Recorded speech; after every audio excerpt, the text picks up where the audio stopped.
Welcome. Have you ever considered how many blessings you possess? We have so many blessings that we are no longer aware of them and can never be content. Do you ever feel tired? And do you complain about being tired? I can almost hear you saying, "Oh my God, I'm so tired. I hate this job." But what if I told you to think about the people who are trying to have the job you hate? What if there's a person who spends their life confined to a bed and never gets tired? Yes, being tired is a wonderful thing. Some people even miss tiredness because they've forgotten what tiredness is. Throughout this video, I will tell you about many ancient traditions. You don't need a map. What I will present to you tonight is not a technique to be mastered or a practice to be perfected. It's more like a long, warm conversation between old friends. The kind of conversation that begins after dinner when the candles start to go out, where no one is in a hurry, the words come slowly, and are more meaningful than ever.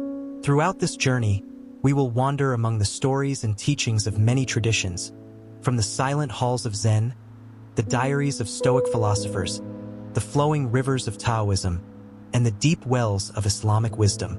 These traditions may seem to come from different worlds, but if you listen carefully, in each one you will hear the same thing with a different voice in different clothes coming from a different direction and always pointing to the same place. Hold on, then let go, then discover how much lighter the world becomes. Now let your shoulders relax, let your breath find its own easy rhythm, and let us begin together. Section 1. The Man on the Cliff. Between holding and releasing. There is an old story, so old that no one remembers which monastery it first echoed through, or which teacher's voice first carried it into the world. Only the story remains, and that is enough. A man was walking alone through the mountains at dawn. The world that morning was the kind of world that only exists in the earliest hours, wrapped in a silence so complete it had weight to it, a presence, as though the stillness itself were alive and breathing. Mist moved through the valleys far below like slow rivers of white silk. The air carried the deep green scent that follows a night of rain. Pine resin, wet earth, the faint sweetness of something just beginning to open. The trail he followed was narrow, winding along a high ridge. On one side, the rock face rose steep and ancient. On the other, the land fell away into a vast cloud-filled emptiness that seemed to have no bottom. He was at peace, or at least he thought he was. Then he heard it.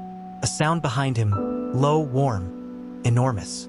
A sound less heard than felt, the way thunder is felt in the chest before the ears register it. He turned slowly, and there on the path, not far away at all, stood a tiger.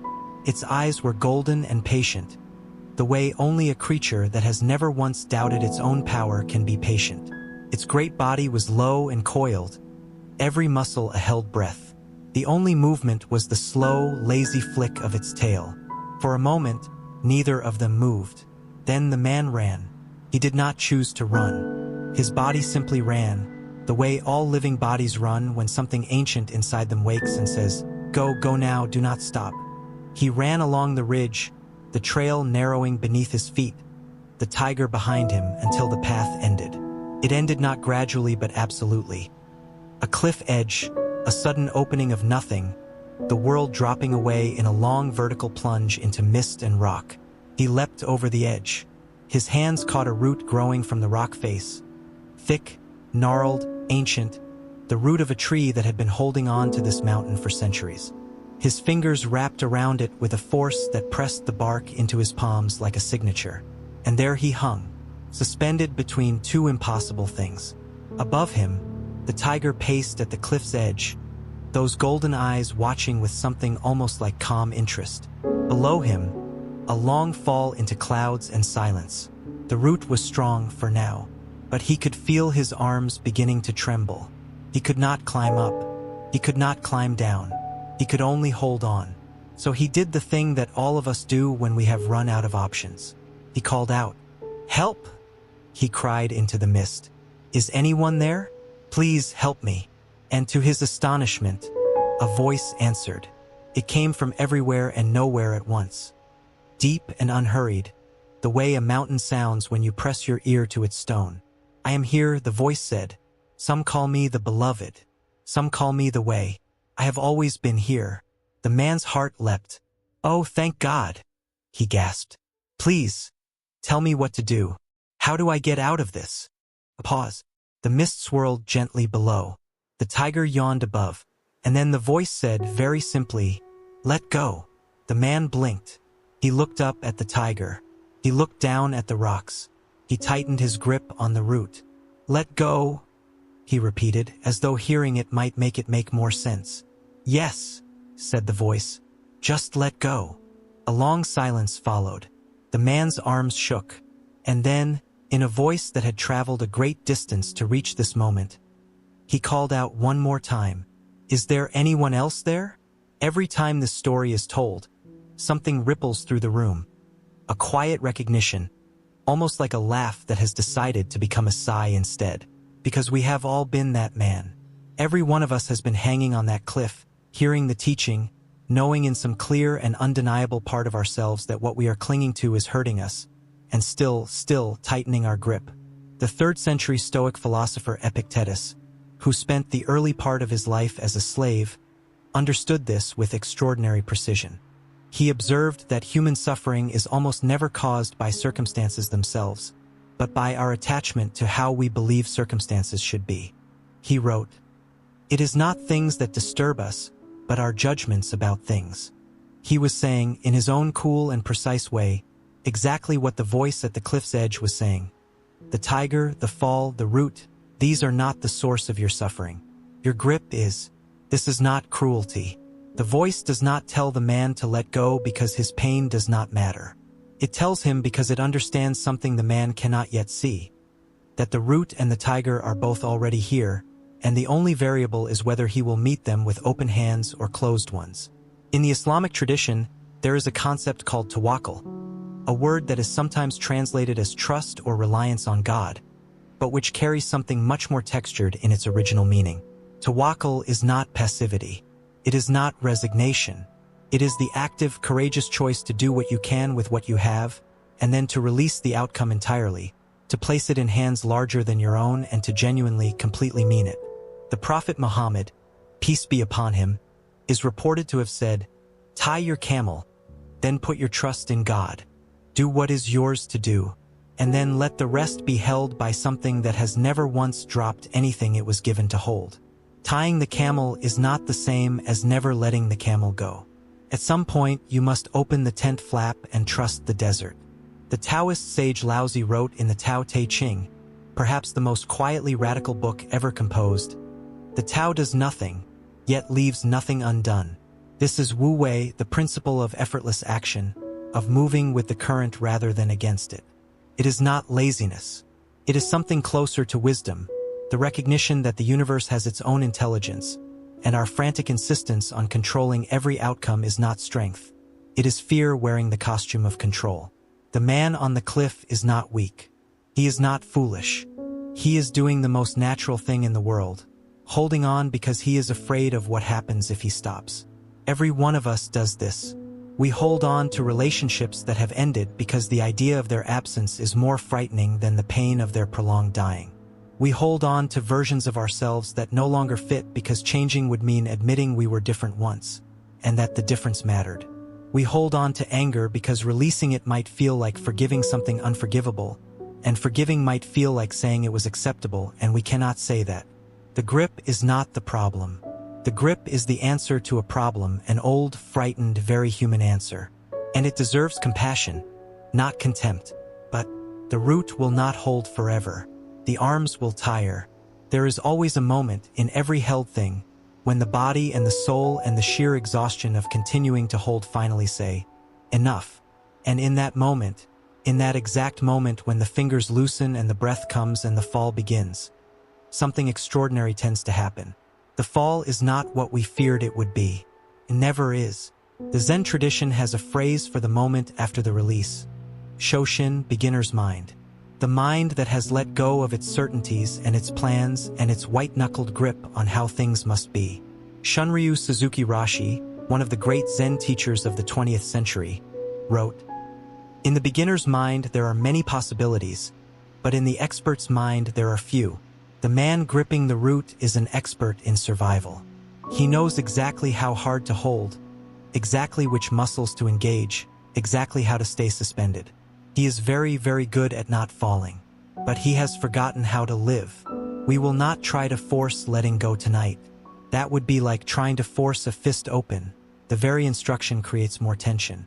We will simply rest with the image, the cliff, the root, the tiger above and the mist below. The voice, patient and vast, offering the simplest invitation in the world. And somewhere, very quietly, in the part of you that is listening to these words right now, something has already begun to soften. That is enough for now. That is more than enough. Section 2. The second arrow, the pain we aim at ourselves. The Buddha, in one of his most compassionate and practical teachings, describes something that every human being does, usually multiple times a day, almost always without realizing it. He called it the second arrow. When you are struck by an arrow, he said, it hurts. That is the first arrow, the original difficulty. The disappointment, the rejection, the mistake, the loss, the mourning that begins badly and seems determined to continue in the same direction. These things hurt. That hurt is real and it is legitimate and it deserves to be met with honesty and care. But then, almost instantly, we reach for a second arrow, and we fire it at ourselves. The second arrow is the reaction to the pain. It is the why did I do that and the what is wrong with me and the I should have known better and the everyone else seems to manage this just fine, why can't I? It is the shame layered over the mistake, the guilt stacked upon the sadness, the frustration that arrives, uninvited and immediate, in response to the fear. The second arrow, the Buddha taught, almost always hurts more than the first. And unlike the first arrow, which was shot by circumstance, by chance, by the indifferent machinery of the world, the second one we shoot ourselves.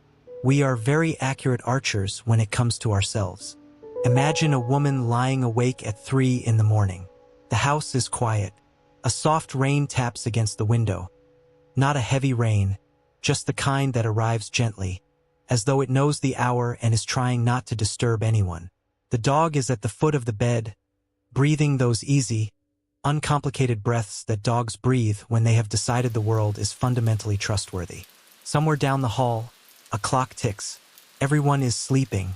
Everything is at rest, except her mind. Her mind is replaying a conversation she had that afternoon.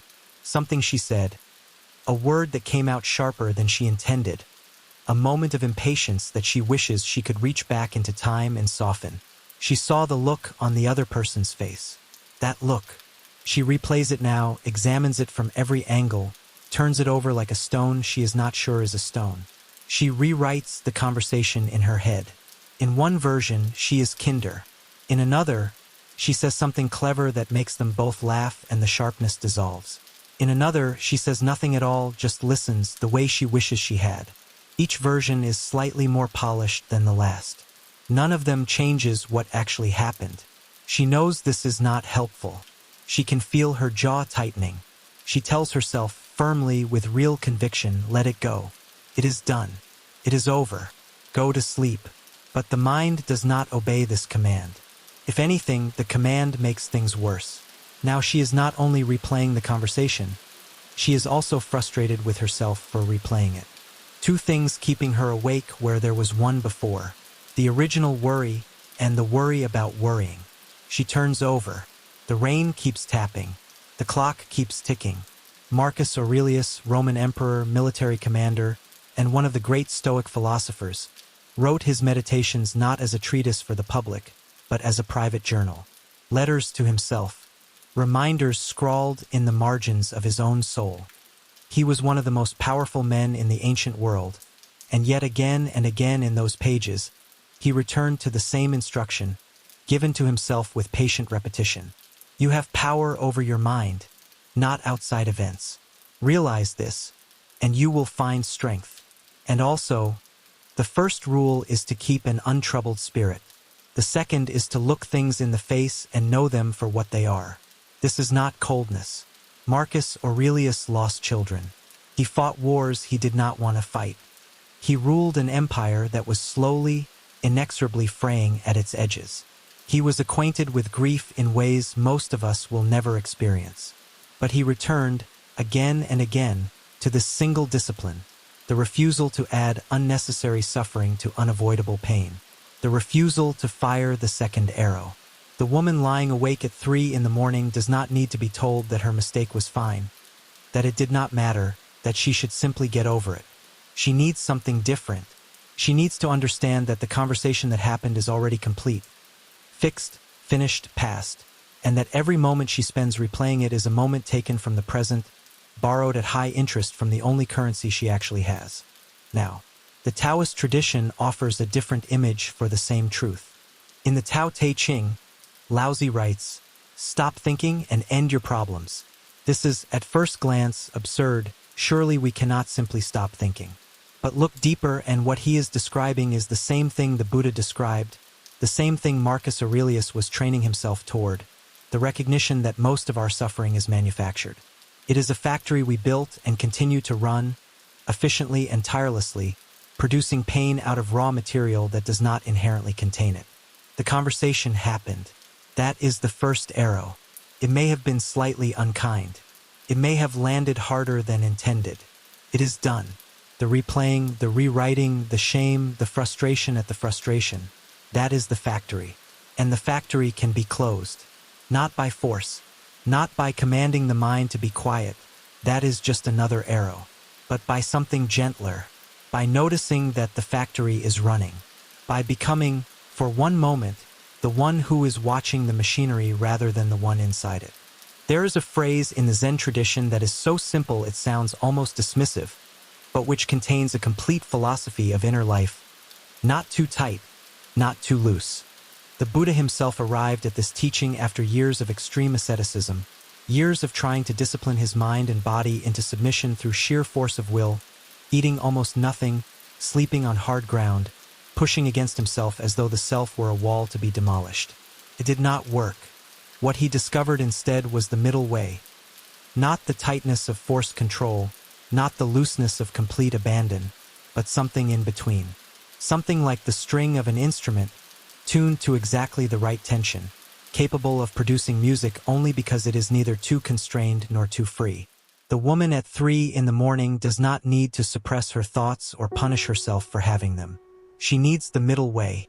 She needs to hold the conversation lightly, to see it clearly, acknowledge what was true about it, offer a quiet intention to do better next time, and then, gently, without drama, set it down. Not because the moment does not matter, but because she matters, too. And she is lying in the dark, shooting arrows at herself, when what she needs is sleep. Forgive yourself for not knowing what you did not know, wrote the poet and philosopher Do Zantamata. The Islamic tradition expresses something similar in the concept of istighfar, the practice of seeking forgiveness, not only from God, but as an act of releasing oneself from the prison of one's own judgment. To say, I was imperfect, I acknowledge it, and now I place it down because carrying it serves no one.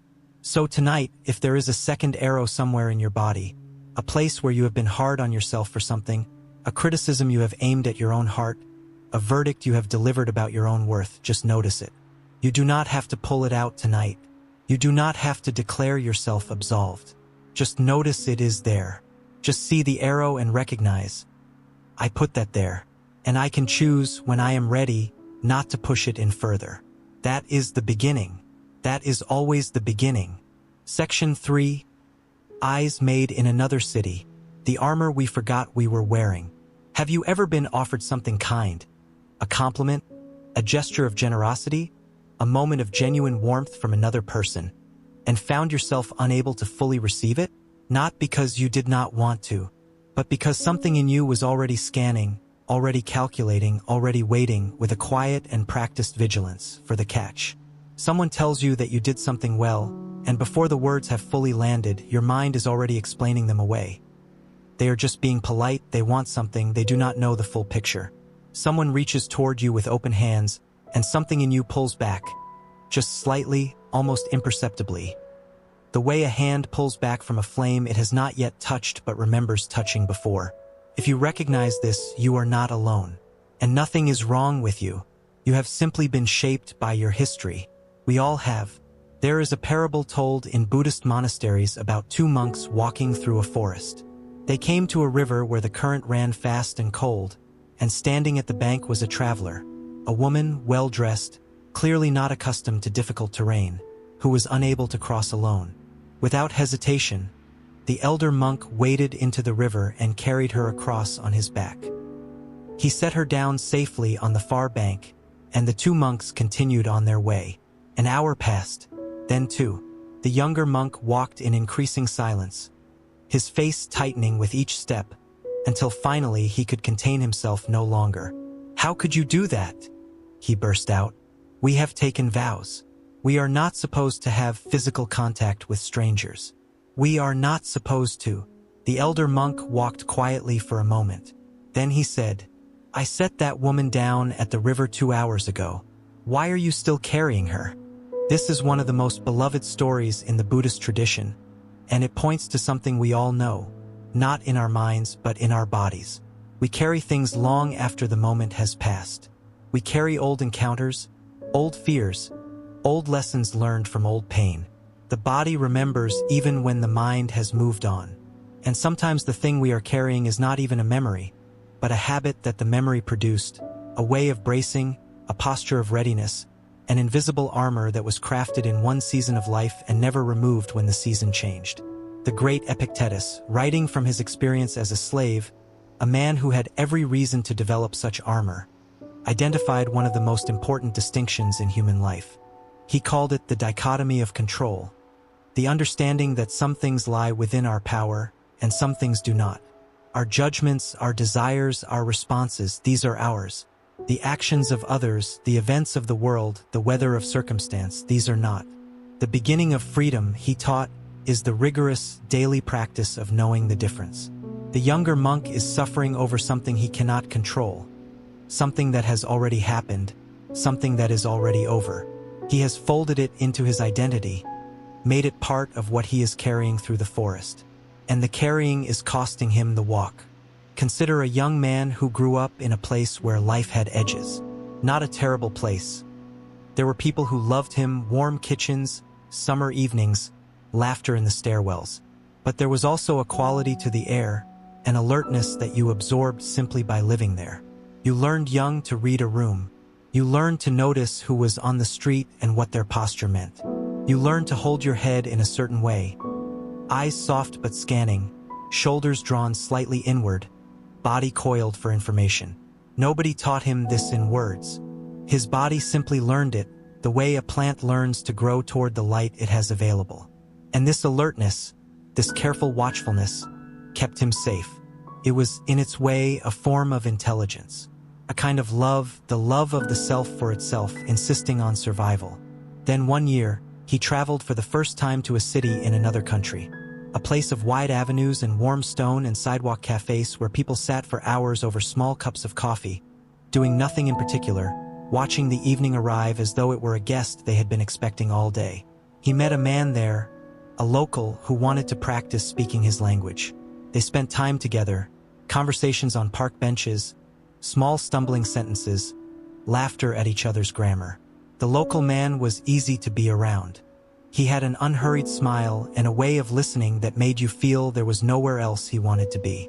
One afternoon, the man invited him to a cafe, a small place on a quiet street, wooden tables worn smooth by decades of elbows, warm light falling through old glass. The man ordered generously, bread still warm from the oven, soft cheese, a wooden board of cured meats arranged with quiet ceremony. Wine poured with the kind of care that suggested the pouring itself was the gift. "Please," the man said, gesturing to the table. "Eat, enjoy." And something happened inside the young traveler that he could not have predicted. A soft alarm began to sound, low and steady, barely audible. And his mind, that careful, practiced, well-trained mind, began to work. "All right, what is this really about? Nobody does this for free. There's an angle here. I just can't see it yet." He watched the man's face. He noted the exits. He ate the bread, but he did not taste it. He drank the wine, but he did not feel the warmth of it. His body was at the table. His mind was somewhere else entirely, mapping, calculating, preparing for whatever was coming. Later, the man led him around a corner to show him something beautiful. An ancient building whose stone walls were carved with figures softened by centuries, leaves and faces worn by time into something that looked almost alive. The man described the history in a warm, unhurried voice, tracing the old shapes with one finger the way you do when you love something and want to share it. And the young traveler heard the words, but they arrived from a distance, as if his ears were wrapped in cloth. When the man said goodbye, simply, warmly, shaking his hand and walking away into the soft evening, the traveler stood alone on the cobblestones and felt something arrive in his chest. A slow, quiet ache. He had missed it. The bread, the kindness, the ancient beauty of the carved stone, the pure, uncomplicated generosity of a stranger who wanted to share something lovely. All of it had passed through him like light through a closed window. He had been right there, and he had not been there at all. His eyes were made in another city, and he had seen this new place through them. The great Moroccan traveler Ibn Battuta, who crossed more of the known world in the 14th century than almost any human being before the age of steam, wrote in his journals about the extraordinary diversity of human kindness he encountered, hospitality offered in deserts and palaces, in languages he barely spoke, by people who shared nothing with him except their humanity. What strikes a reader of his accounts centuries later is not his wariness but his openness. His willingness, again and again, to receive what was offered, to trust, to allow the world to be generous. This openness is not naivety. Ibn Battuta was also alert to danger. He navigated pirates, bandits, and political intrigue across 3 continents. But he possessed something the young traveler had not yet found: the ability to distinguish between real threats and the ghost of old ones. The ability to set down the weight of the last city before entering the new one. In Sufism, the mystical dimension of Islam, there is a concept called ghafla, which means heedlessness or forgetfulness. It refers not to obvious carelessness, but to a deeper kind of forgetting. The forgetting of where you are, of who you are, of the gift of the present moment. The antidote is dhikr, remembrance. Not just the repetition of sacred names, but the act of waking up again and again to what is actually here, rather than living inside the projection of what might be. The young traveler standing on that cobblestone street is experiencing ghafla. He has forgotten where he is. He is in a beautiful city, in the presence of genuine kindness, and he is somewhere else entirely. Back in the tall grass of an old neighborhood, scanning for threats that are not here. The noticing, the moment he realized he had missed it, is the beginning of dhikr. Remembrance, return. He cannot unlive that afternoon. He cannot taste the bread he did not taste or hear the history he did not hear. But he can stand there on the evening street and say, quietly, without judgment, with something approaching tenderness, my eyes were made somewhere else, and now I can see that, and that seeing that alone changes something. Section 4. Above the line, the quiet power of waking up. There is an invisible line that runs through every moment of your life. Not a line you can see or draw on a map. Not a line anyone put there deliberately, but a line that, once you know it is there, you can never quite unknow, and the knowing itself becomes one of the most useful things you will ever carry. Below this line, life is happening. Thoughts are spinning. Emotions are surging. The body is reacting, clenching, reaching, pulling away. Everything is in motion. But here is the crucial thing. Below the line, no one is watching. There is no witness. You are not inside your experience looking at it. You are the experience. You are the worry. You are the irritation. You are the craving. There is no distance, no space, no room to breathe or choose. Above the line, something remarkable happens. The same things may be occurring, the same thoughts, the same feelings, the same sensations. But now there is awareness. Someone is home. There is a part of you that is watching gently, the way you might watch clouds from the high railing of a ship. And that watching, that simple, unhurried witnessing changes everything. Below the line, we react. Above the line, we respond. And the difference between those two things is the difference between being swept down a river and standing on the bank, watching the water move. The Zen master Sankan, writing in the 6th century, described the fundamental human problem with a precision that stops you in your tracks. The struggle between what is and what we think should be is the mind's worst disease.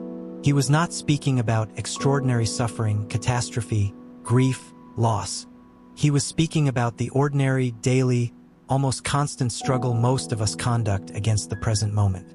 The traffic that should not be there. The weather that should be different. The person who should have said something different from what they said. The body that should feel better than it does. This struggle, small, persistent, relentless, is the noise beneath the noise. The hum we have stopped noticing because it has been there so long that we have taken it for silence. There is a story about a person in a traffic jam. The day had begun well. Plans were made, time was carefully allocated. The feeling of having things in order carried a small, quiet satisfaction. The pleasure of a life proceeding according to its intentions. The car was warm. The afternoon light was soft through the windshield. Then the road stopped. Not slowed, stopped. The full, absolute stillness of traffic that has given up entirely. A ribbon of vehicles stretching forward as far as the eye could see. Brake lights glowing red in the haze like a string of dull lanterns going nowhere. A bird landed on the road ahead and walked between the cars with the casual confidence of a creature that has never needed to be anywhere on time. First, it was fine. A mild readjustment. There was still time, not a lot, but enough. But then the minutes passed. 5, 10, 15. The meeting time crept closer. And something shifted, not dramatically, but with that particular quality of water filling a container. Slowly, steadily, and then suddenly full. The body responded before the mind named it. The shoulders began their slow, invisible rise toward the ears. The hands tightened on the wheel, not gripping it hard, just too hard, as though the wheel needed holding. The jaw set. The breath became smaller, shallower, taken in careful controlled sips instead of full waves. Inside, the familiar voice began. This is going to be terrible. I am going to be late. They will think I don't care. I should have left earlier. Why didn't I leave earlier? The thoughts had momentum. Each one built on the last, each one slightly more urgent, slightly more certain that everything was about to go wrong. And then, in the middle of all of it, a single quiet thought arrived. It did not announce itself. It did not argue with the other thoughts. It simply appeared, the way a clearing appears in a forest. Oh, you are clenching. That was all. Just a noticing, not a solution, not a command to calm down, not 3 deep breaths and a positive affirmation. Just a small, clear light. You are clenching right now. And with that noticing, something shifted. Not dramatically, not immediately, but the way a room shifts when someone opens a window. The air changes quality just slightly, and you realize the room had been stale in a way you had stopped noticing. The person did not try to relax. They simply became aware of what the body was doing. They noticed the hands on the wheel and let them soften. Not forced open, just remembered that the wheel did not require a lifeline grip. They noticed the shoulders and allowed them to drop half an inch. They noticed the jaw and let the teeth part slightly, just enough for a breath to move through. The traffic did not move. The meeting time still approached. Nothing in the outside world had changed at all. But inside, a small clearing, a little room, the space of a single breath taken consciously, in the middle of a situation that had been demanding the opposite.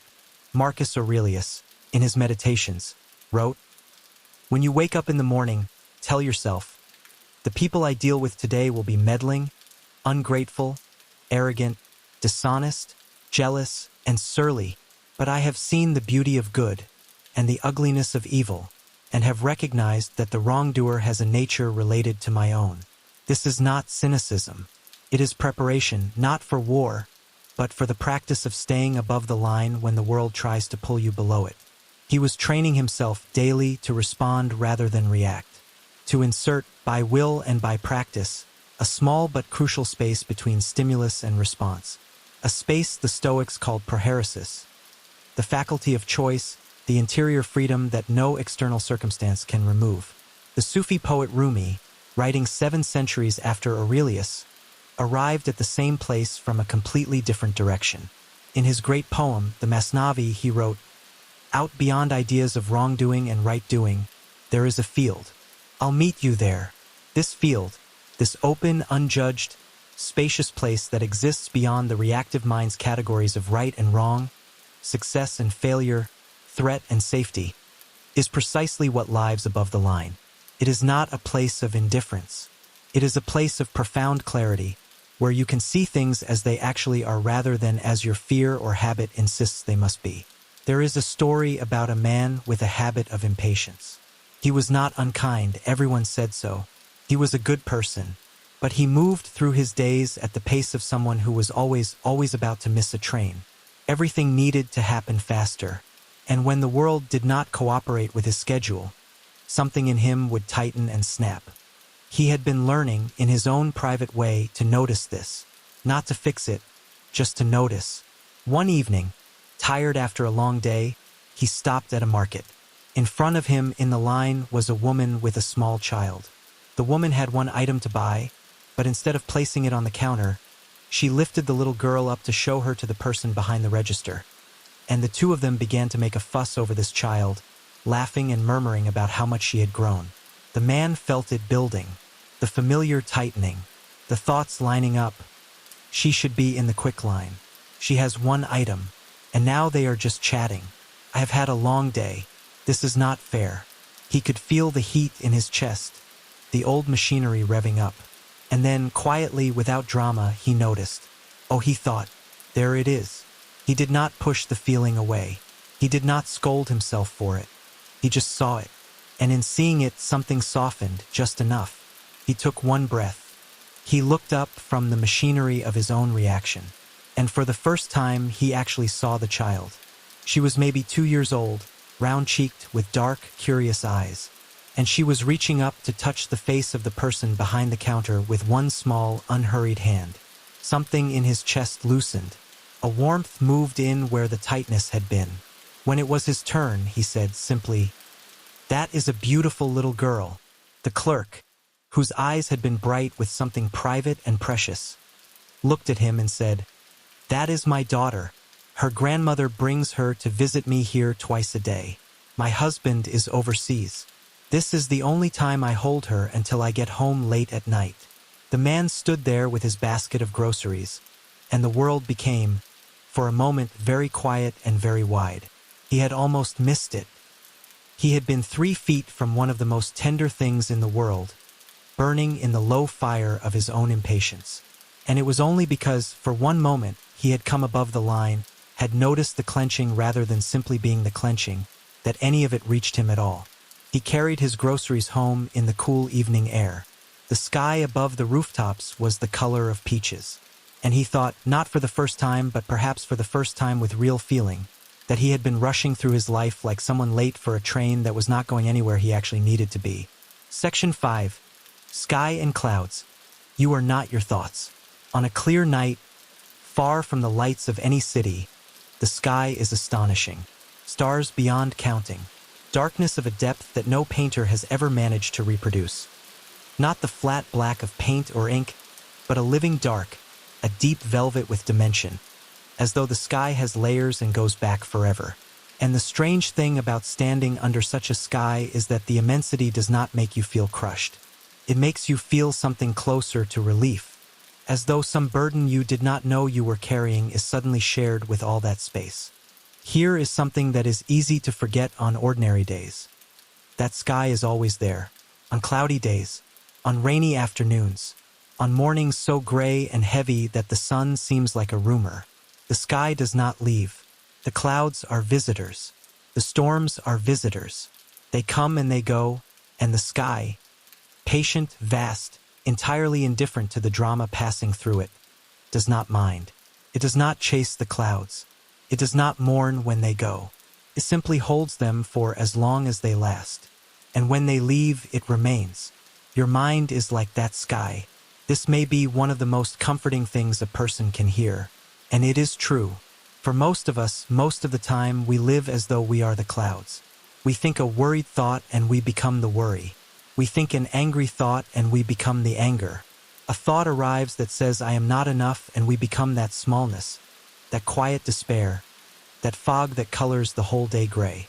The thought fills the entire sky of our awareness. And we forget, completely, genuinely forget, that the sky was there before the thought arrived, and will be there long after it has drifted away. In Sufi psychology, there is a concept called the nafs, often translated as the ego or the lower self, but more precisely understood as the aspect of the mind that generates reactivity. The nafs al-amara, the commanding self, is the part that demands, grasps, fears, judges. The mystics did not teach that this self should be destroyed. They taught that it should be witnessed, that consciousness should learn to watch the nafs rather than being driven by it. Rumi wrote, "The lion who breaks the enemy's ranks is a minor hero compared to the lion who overcomes himself. The real courage is interior. The real freedom is the ability to watch your own reactions without being consumed by them." The Stoics called the faculty of pure awareness the hegemonikon, the ruling part. Marcus Aurelius wrote, "You have power over your mind, not outside events." This was not a comforting platitude. He was identifying something technical, that the part of you which is aware of your thoughts is not the same as the thoughts themselves. The thoughts move. The awareness that watches them does not. The clouds pass. The sky remains. There is a story about a scholar who lived in a mountain town. She was a great reader, a great thinker, a collector of ideas and arguments. Her mind was always in motion, sorting, analyzing, categorizing, building structures of understanding that she could walk through like halls. She was, by any measure, brilliant, but she was not peaceful. One year she heard about an old teacher who lived in a small stone hermitage further up the mountain. People said that being near him felt like sitting beside a still lake. She packed her notebooks and climbed.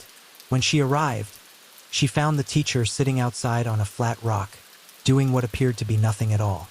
His eyes were open but soft, as if he were looking at everything and nothing simultaneously. "I have come to learn," she said. "Sit down," he said. She sat. The rock was warm from the sun. "What troubles you?" he asked. "My mind," she said. "It never stops. I have read 100 books on how to find peace, and each one gives me more to think about, which makes it worse. I have studied the old masters, memorized their words, and still my mind churns. I have come because people say you know how to quiet the mind." The teacher smiled, a kind smile, nothing mocking in it. "I do not know how to quiet the mind," he said. "The mind does what it does. That is its nature. Asking the mind to be quiet is like asking the wind to stop blowing." The scholar frowned. She had not climbed all this way for that. "Then what do you teach?" "I teach people to sit outside," he said. A long silence followed. A bird landed on a nearby branch and regarded them both. "I don't understand," she said finally. "When you are inside a house," the teacher said, "and a storm comes, what is that like?" "Frightening," she said. "The noise, the shaking, the walls feel thin. And when you are outside on a hilltop, watching the same storm pass through the valley below," she paused. She could almost see it. The dark clouds rolling through the valley, the flickers of lightning, the distant thunder, and herself on the hilltop, the wind cool in her hair, watching from a place the storm could not reach. "Different," she said slowly. "It is still powerful, but there is distance. You can see it for what it is, just a storm passing through." "Yes," said the teacher. "Your thoughts are the storm, and you have been living inside the house. I am simply inviting you to come outside." They sat together for a long time after that. She did not open any of her notebooks. She did not take any notes. She just sat on the warm stone and watched the afternoon light change, the slow golden shift of late summer moving toward evening. And for the first time in as long as she could remember, her mind did not feel like a territory to be conquered. Felt like weather, something she could watch from a very old, very steady place. This is the discovery, and it arrives sometimes after years of practice, sometimes in a single quiet moment, that thoughts are not facts. They are events. They arise, persist briefly, and pass, like the sound of a bell that rings and then fades into the air it came from, like clouds forming and dissolving and forming again, the sky indifferent and immense beneath them. We do not have to believe every thought. This sounds simple, but for most of us it is quietly revolutionary, because we have spent our entire lives treating our thoughts as though they were the news, reliable, current, accurate. The thought says you are not enough, and we believe it the way. We believe gravity. The thought says something terrible is coming, and we feel the terror in our bodies as though the terrible thing were already in the room. but it is not in the room. It is just a thought. It is just a cloud. There is an old parable about a man walking through a forest at night. The trees were tall and close, and only scraps of moonlight reached the path. He was tired, looking forward to home. And then, ahead of him on the trail, he saw a shape, long, curved, motionless. Something about it sent a cold wave through him before his mind had even named it. And then his mind caught up, a snake, coiled, right in the middle of the path. His heart began to pound. His breath caught like a stone in his throat. Every muscle locked. He stood there for what felt like a very long time, his whole being vibrating, unable to move forward, unable to move back. Then a cloud shifted, and the full moon came out, and pale silver light fell on the path like a gift. The shape was a coiled rope. Someone had left it on the trail. Just a rope. Harmless. Ordinary. A rope. In an instant, everything changed. The fear drained out of him like water from a cup. His body softened. He even laughed, shakily, at himself at the whole performance. Nothing on the path had changed. The rope had been a rope the entire time. The only thing that had changed was his thought about it. One moment he thought snake and his whole world was danger. The next moment he thought rope and his whole world was relief. This is what our thoughts do to us reliably all day long. They say snake and we suffer. They say rope and we breathe again. And most of the time we never check. We never wait for the moonlight. We simply believe the first story, settle into it and call it reality. The Chinese philosopher Zhuangzi told a story of dreaming he was a butterfly, flying freely, perfectly a butterfly, with no thought of being a man. Then he woke and he was a man again, and he paused at the strange border between sleeping and waking and wondered, am I a man who dreamed he was a butterfly, or a butterfly now dreaming he is a man? The point is not metaphysical confusion. The point is the space of wondering itself, the willingness to question the story we are inside of, to hold our certainties a little more lightly, to allow for the possibility that what we are seeing is a rope, not a snake, if only we would wait for the light. So tonight, as thoughts drift through, plans, memories, worries, small anxieties about tomorrow, you do not have to follow them. You do not have to build them houses. You can simply let them pass. You can be the sky. You can watch the clouds move across you and remain, as you have always been, vast and steady and unchanged by any of it. Section 6. The door that opens inward. Understanding over force. There is a story about a prisoner. He had been locked in a cell for what felt like a very long time. The cell was small and dim, stone walls that held the cold in their bones even in summer. A thin window, set high, let in a single bar of light that tracked slowly across the floor as the hours passed. A moving clock, the only one he had. He wanted nothing more than to be free. Every day he threw himself against the door. He kicked it. He pounded on it with his fists until his knuckles bled. He rammed it with his shoulder, tried wedging things under it, running at it, prying at its edges with anything he could find. Everything he could think of. The door held.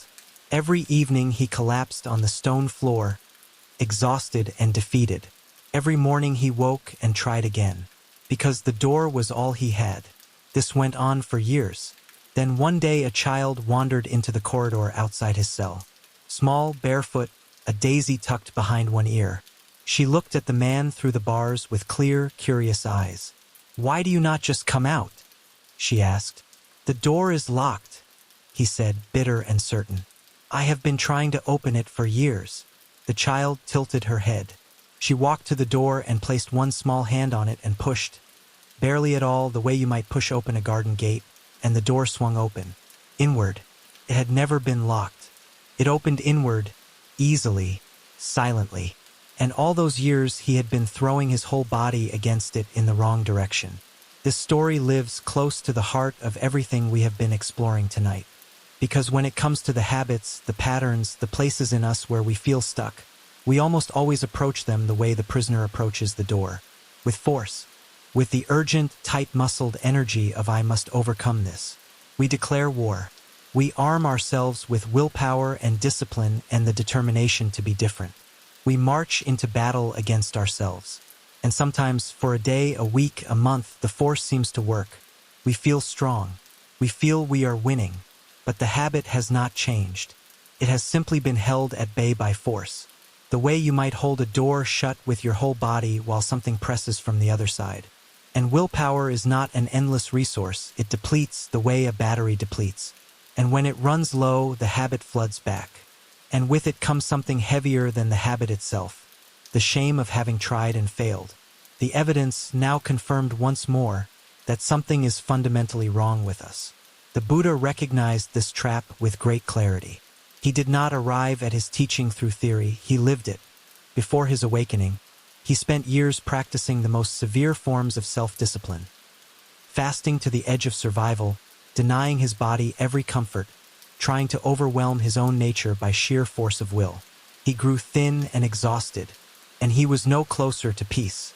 What he discovered, sitting quietly under the Bodhi tree on a cool spring evening, was not stronger discipline. It was something entirely different, a quality of seeing that had no violence in it. The door does not need to be forced. It needs to be understood. The Tao Te Ching says, water is fluid, soft, and yielding, but water will wear away rock, which is rigid and cannot yield. As a rule, whatever is fluid, soft, and yielding will overcome whatever is rigid and hard. This is not passivity. This is precision. The Tao teaches that force applied in the wrong direction is not strength. It is wasted effort. The real power is in alignment, moving with the grain of what is true, rather than against it. A stream does not force its way through stone by battering it head-on. It finds the subtle yielding places and moves through them, consistently, patiently, and eventually shapes the mountain. Our habits are not our enemies. They are patterns that formed for reasons. They are answers to questions that were once real and urgent. The Stoics understood this in their own way. Epictetus wrote that people are not disturbed by things, but by the views they take of them. The habit is not the problem. Our relationship to the habit, the shame, the war, the force is what keeps us locked in. In the Islamic tradition, the concept of tawbah is often translated as repentance, but its root meaning is simply to turn. Not to punish yourself for the direction you have been facing. Not to flagellate yourself for having walked the wrong way. Just to turn, gently, with intention, to face a different direction and begin. No drama, no self-condemnation, just turn. There is a story about a young potter. She had a small studio and hands that understood clay the way a musician understands the instrument they have played since childhood. Her work was admired. But whenever she sat down at the wheel, a voice inside her began. This one will not be as good as the last. The shape will be off. Everyone will see you are not as talented as they think. She had tried everything to silence this voice. She had argued with it, written affirmations to contradict it, punished herself for listening to it. Nothing worked. The voice always returned, and each time it returned, it felt like proof. Then she visited an old master potter in a village in the hills. She expected to talk about glazes and technique. Instead, he offered her tea. After she described her difficulty, the old man was quiet for a moment. Then he said something she had not anticipated. "Have you ever thanked it?" She stared at him. "Thanked it? Why would I thank the thing that makes me miserable?" "Because it is trying to protect you," he said simply. "It does not want you to be hurt. It does not want you to fail in front of people you respect. It is doing a clumsy job, yes, but its intention is not cruelty. Its intention is safety." She sat with that. It had never occurred to her to see the voice that way. It had always been the enemy. "What would happen?" the old potter said. "If instead of fighting it, you said, 'I hear you. Thank you for trying to keep me safe. And now I am going to sit down at the wheel and see what happens.' Would it go away?" she asked. "Perhaps not," he said, "but you might stop being at war with it. And a potter who is not at war with herself makes much better pots." She went home. She sat at the wheel. The voice was there, as reliable as ever. And this time she did not fight it. She let it be there, the way you let rain be on the window while you are reading a book. Present, audible, and not in charge. "I hear you," she said quietly, to no one in particular. You have been working hard to keep me safe, and I am going to make something now. She placed her hands on the clay. Cool, damp, familiar. The wheel began to turn. The voice did not disappear, but it grew quieter, not because she silenced it, but because she had turned her attention, gently and completely, toward the clay. And in that turning toward, the voice simply had less room. Not no room, less. And that was enough. The pot she made that day was one of her finest. She had not pushed the door outward. She had turned around and stepped through. Section 7.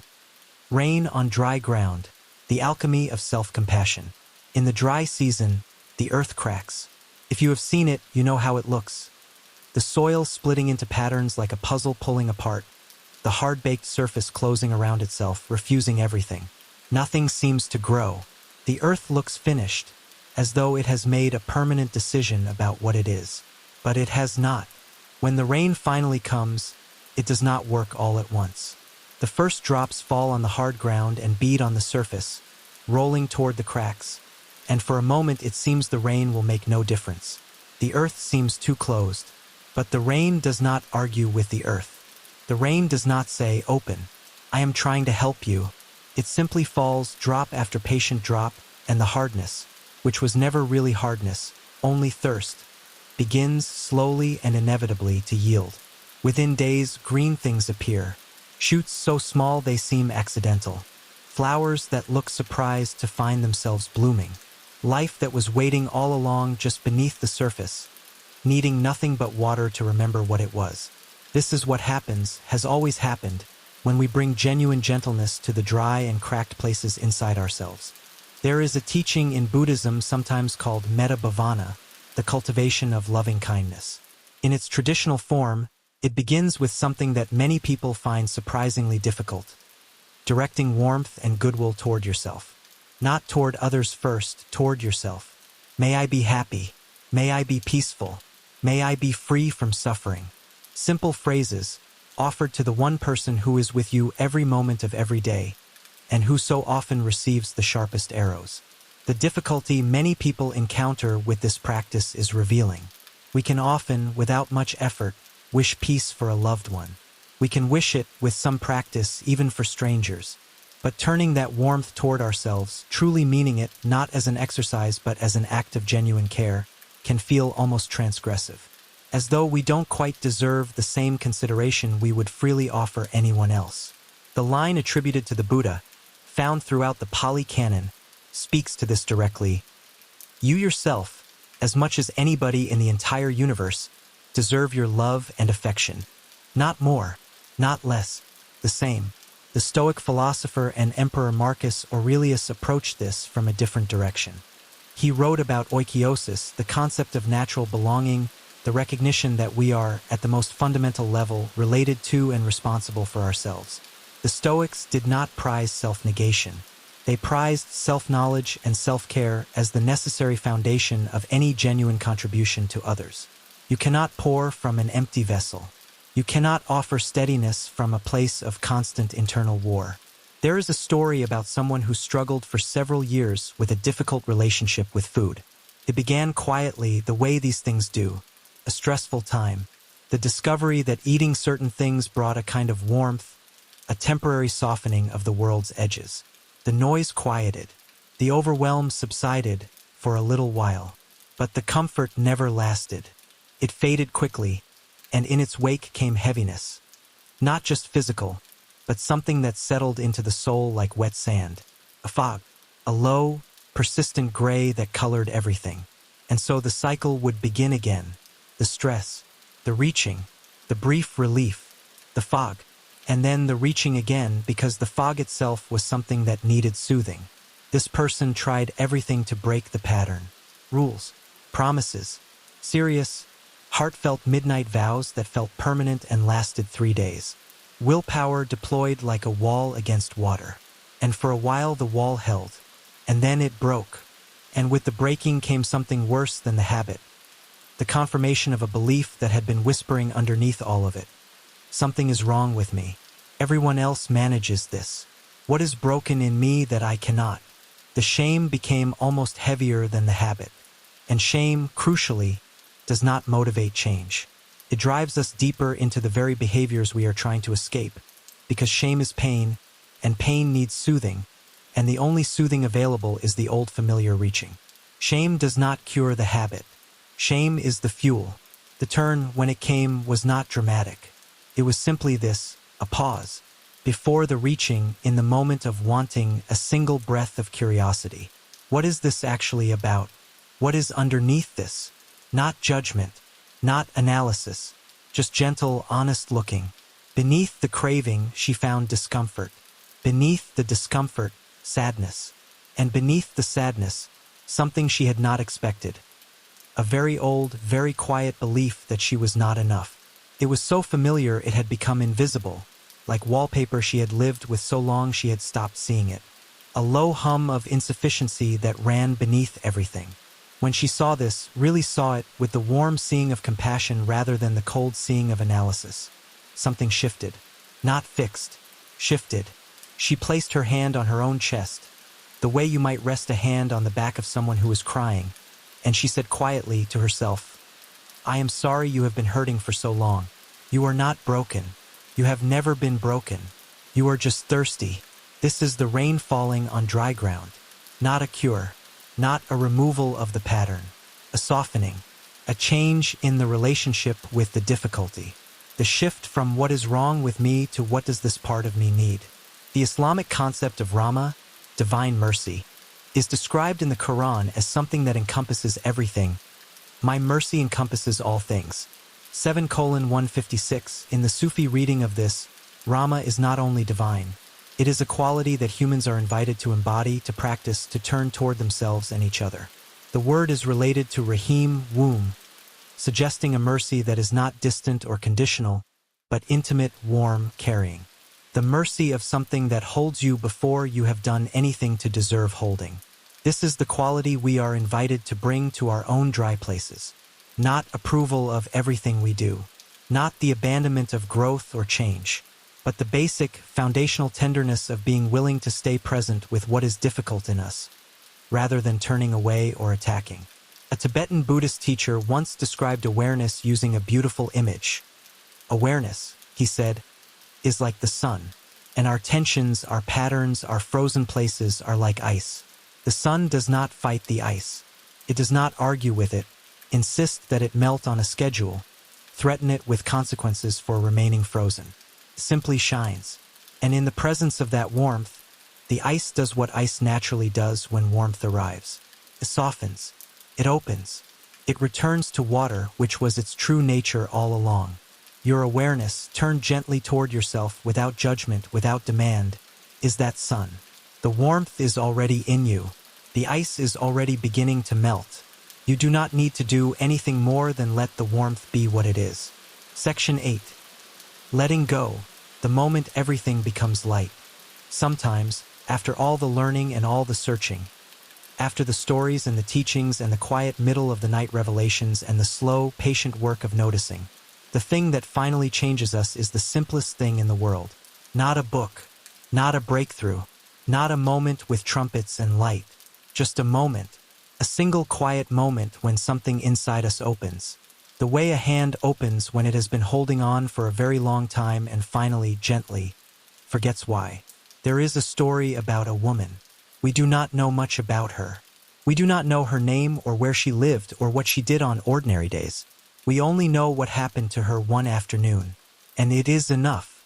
She let go. She did not plan it. She did not mark it on a calendar or announce it to anyone. She did not read one more book about how to do it or ask one more person for their advice. She let go of the fear that had been sitting on her chest like a stone for as long as she could remember. Not a dramatic fear, not the fear of something sudden and catastrophic. The quiet, everyday fear. The fear that she was not keeping up. The fear that she would be found out. The fear that the people she loved would one day look at her clearly and see what she saw when she looked in the mirror on her worst days. She let go of the judgments, the ones she had been making about herself, that she was too much of this and not enough of that, and the ones she had been making about everyone else, the silent ledger, the constant comparison, the measurements no one had asked her to take. She let go of all the carefully gathered opinions that swirled around her mind like leaves in a wind that never completely stopped. Other people's opinions about how she should live. Her own opinions about how other people should live. Opinions about opinions. The whole spinning, exhausting swarm of them. She let go of the committee of indecision that had been in session inside her for years. All those voices arguing about the right thing, the safe thing, the smart thing, producing arguments but never a conclusion. She finally let it adjourn without a vote. She let go of the need to know how the story ended before she was willing to live it. She let go of the memories that held her back. Not the memories themselves, which were part of her and always would be, but the chains she had attached to them. The chains fell away. The memories remained, lighter now, more like stories than sentences. She did not promise to let go. She did not plan it or announce it or even fully understand what she was doing as she did it. She just let go, the way a tree drops a leaf in autumn. Not because the tree has decided to, not because the tree has worked through its feelings about the leaf, but because the season has turned, and the letting go is simply what happens next. There is a passage in the Quran that Muslims return to in moments of difficulty. A verse so simple and so complete that it has been whispered in Arabic across 14 centuries of human struggle. Inna lillahi wa inna ilayhi raji'un. Indeed, to God we belong, and to God we shall return. These words are traditionally spoken at moments of loss. But the Sufi teachers understood them as something broader, as the fundamental truth of all existence. Everything is borrowed. Everything is held in trust. The grip, however tight, is always temporary. What would it feel like to truly know this, not just as a belief, but as a felt reality, as a bodily understanding, that nothing you are holding was ever finally yours, and the holding was always already a kind of letting go in slow motion? Rumi, whose poetry pours from this understanding like water from a source, wrote at the opening of the Masnavi, "Listen to the reed, how it tells a tale of separation. The reed flute cries because it has been cut from the reed bed. The song is made of longing. But, and this is the whole point, it is precisely the cutting, the loss, the separation that makes music possible. If the reed had never been cut, there would be no flute. There would be no song. The loss is the instrument. What we have lost, what we have had to release, it is not wasted. It has become the shape through which the music moves." There is a story about a traveler who had been walking for many days with a very heavy pack. The pack held everything he thought he might need.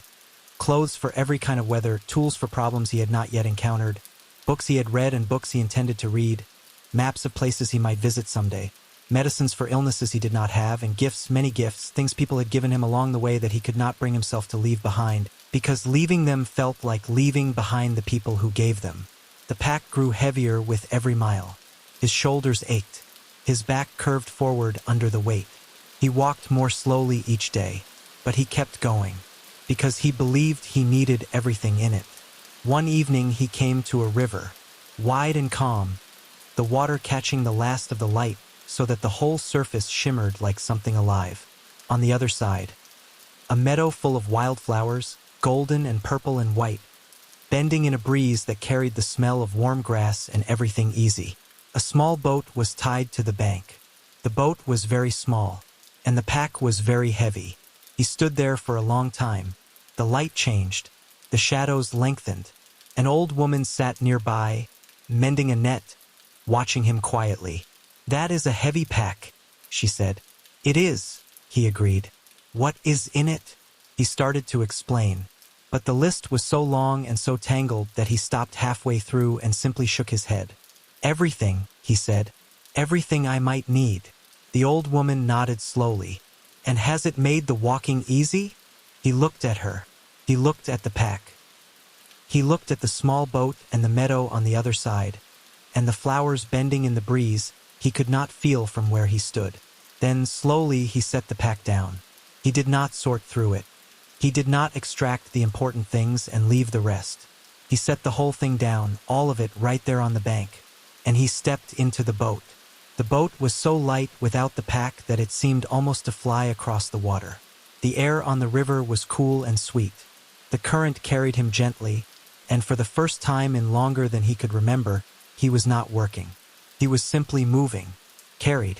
When he stepped out on the other side and stood in the meadow, the grass cool under his feet, the breeze on his face, he felt the immense and dizzying freedom of having nothing on his back. And then he realized he could not remember what was in the pack. He could not remember a single item. Whatever it had held, it was not his anymore, and he was lighter than he had been in years. Marcus Aurelius wrote in his private journal, "Confine yourself to the present, just this, just now, not the pack of yesterday's failures or tomorrow's uncertainties, not the weight of who you have been or the anxiety of who you might become, just this breath, this moment, this meadow." The Zen tradition describes this with a story that has been passed down for centuries. A student asked a master, "What is the meaning of it all?" The master said, "Have you eaten your supper?" "Yes," said the student. "Then wash your bowl." That is it. That is the whole answer. The meaning of it all is this: wash your bowl. Feel the warm water. Notice the light on the soap bubbles. Be here completely without anything else in your hands. This is not avoidance of depth. This is depth itself. The depth of a life lived in the present tense, with open hands, receiving what arrives and releasing what passes. There is one thing worth saying plainly before we close. The woman who let go did not become someone else. She did not achieve a permanent state of floating peace, untroubled by anything, untouched by difficulty. She went back to her life with all its ordinary complications. The fears came back at times. The old patterns reasserted themselves occasionally. She was not transformed into something no longer human, but something had changed. The relationship, the quality of space inside her, the understanding, not as an idea but as a felt thing, a bodily knowledge, that she was not her fears, not her habits, not the weight she had been carrying, that she was the one who noticed the weight, the one who could, when she chose, set it down. That is not a small thing. That is everything. Closing. The invitation to sleep. We have come a long way together tonight.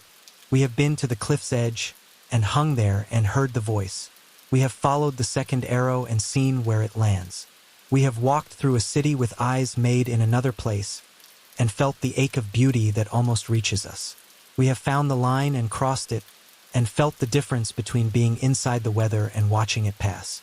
We have sat with the teacher on the warm stone and remembered that we are the sky. We have turned the door in the right direction and felt it swing open. We have let the rain fall on dry ground and watched, with wonder, what begins to grow. And we have stood on the riverbank and felt the pack leave our shoulders. Somewhere in all of this, something in you has softened. Maybe just a little, maybe more than you expected. Either way, something is different from what it was when you pressed play. Even if you cannot name it, even if the only evidence is a very slight releasing of the breath you did not know you were holding, that is enough. It has always been enough.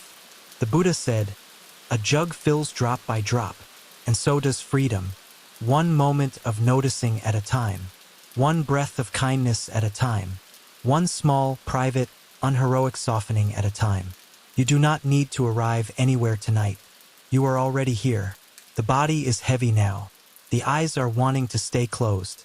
The thoughts are losing their edges, becoming softer, moving more slowly, like clouds in a sky that is settling toward night. Let them go. Let the planning go. It will be there tomorrow. Let the replaying go. It has already happened. Let the worrying go. It has never solved a single thing that your rested, clear morning self could not solve better. Let it all go. Not because it doesn't matter, but because you matter. And what you need right now is not effort. What you need is rest. Deep, generous, unearned, completely unconditional rest. The great Sufi poet Hafiz wrote, "Even after all this time, the sun never says to the earth, 'You owe me.' Look what happens with a love like that. It lights the whole sky. You owe nothing to this night. You owe nothing to this moment. Just receive it. Just let it hold you, the way the earth holds everything that rests on it, without conditions, without keeping score, without ever needing to be thanked. Breathe in, breathe out. The sky is still there, above all the weather. The ocean is still there, below all the waves. and you are still here. That is the whole miracle. Sleep well. Thank you for being here. And the sun and the moon shine on, forever and evermore.